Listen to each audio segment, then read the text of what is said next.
Hi friends and Israel fans, come and join me in another episode of Israel with Moshe.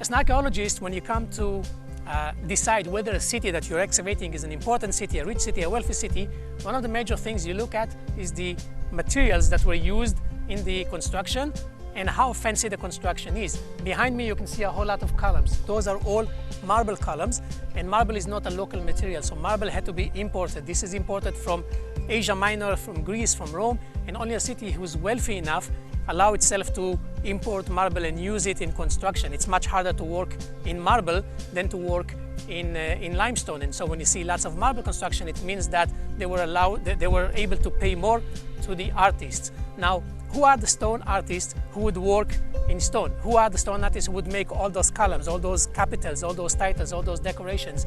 In Greek, the word for a stone artist is tekton. Tekton actually means somebody who works with his hand. And so when the Bible was translated from Greek to English, back in Europe, people saw, oh, somebody who works with his hand must be a carpenter. So they translated that to a carpenter, and that's how we ended up with the fact that Jesus was a carpenter. But Jesus was not a carpenter. Jesus was a stonemason. He would work 25% of his time with wood, making the frames and all, but most of the work he would do would be the work like this. Would be to make columns, would be to make capitals, all hand chiseling in stone. And so when you look at the marble, when you look at the wealth of the construction that we see here, when you look at this beautiful, beautiful sarcophagus,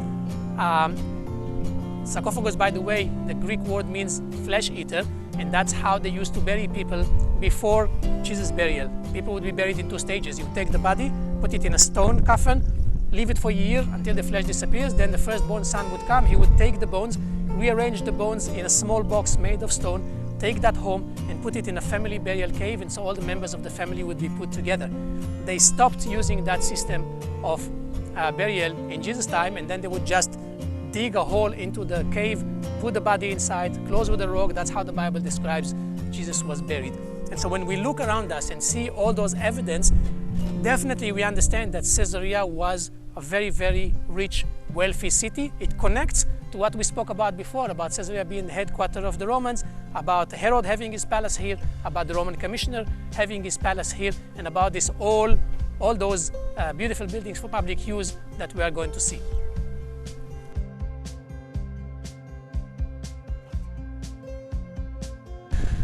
Couple of things about Caesarea in general. We spoke about the fact that Caesarea was built by Herod the Great and was used as a port city from the time Herod built it 2,000 years ago, pretty much throughout all Roman period until the 7th century.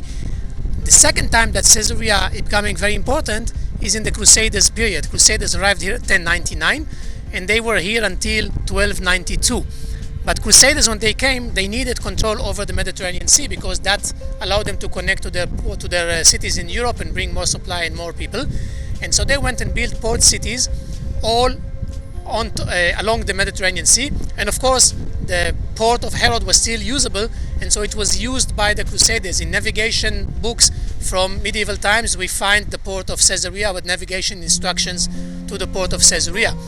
And so during the Crusader period, they did not use the city itself because nobody cared about all the public buildings that the Romans had, but they used the part behind me, which is the part of the ports.